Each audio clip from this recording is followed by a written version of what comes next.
Deuteronomy chapter 14.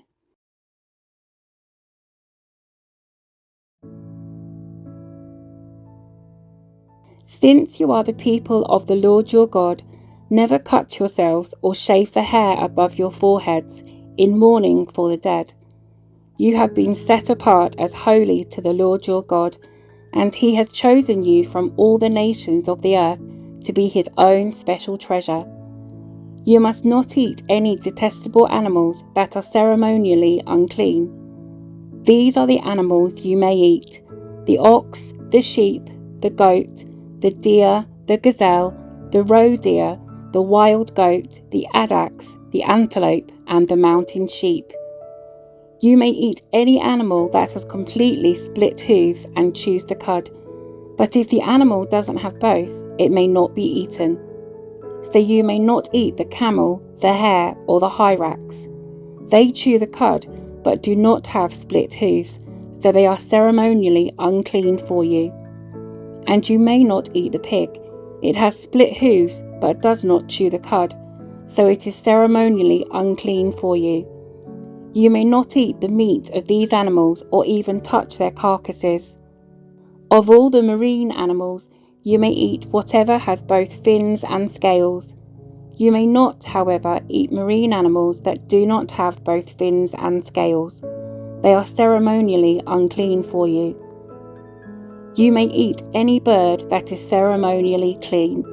These are the birds you may not eat: the griffon vulture, the bearded vulture, the black vulture, the kite, the falcon, buzzards of all kinds, ravens of all kinds, the eagle owl, the short-eared owl, the seagull, hawks of all kinds, the little owl, the great owl, the barn owl, the desert owl, the Egyptian vulture, the cormorant, the stork, herons of all kinds, the hoopoe, and the bat. All winged insects that walk along the ground are ceremonially unclean for you and may not be eaten, but you may eat any winged bird or insect that is ceremonially clean. You must not eat anything that has died a natural death. You may give it to a foreigner living in your town, or you may sell it to a stranger. But do not eat it yourselves, for you are set apart as holy to the Lord your God. You must not cook a young goat in its mother's milk.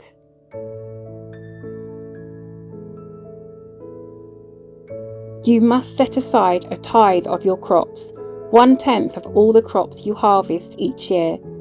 Bring this tithe to the designated place of worship, the place the Lord your God chooses for his name to be honoured, and eat it there in his presence. This applies to your tithes of grain, new wine, olive oil, and the firstborn males of your flocks and herds.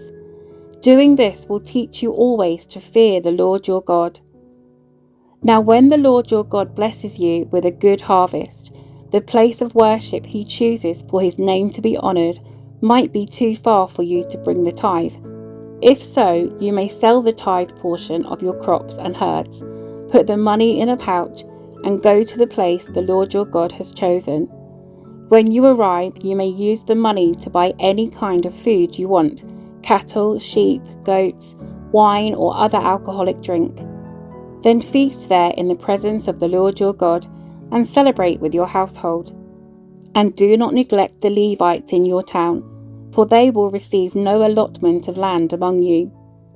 At the end of every third year, bring the entire tithe of that year's harvest and store it in the nearest town. Give it to the Levites, who will receive no allotment of land among you, as well as to the foreigners living among you, the orphans and the widows in your towns, so they can eat and be satisfied.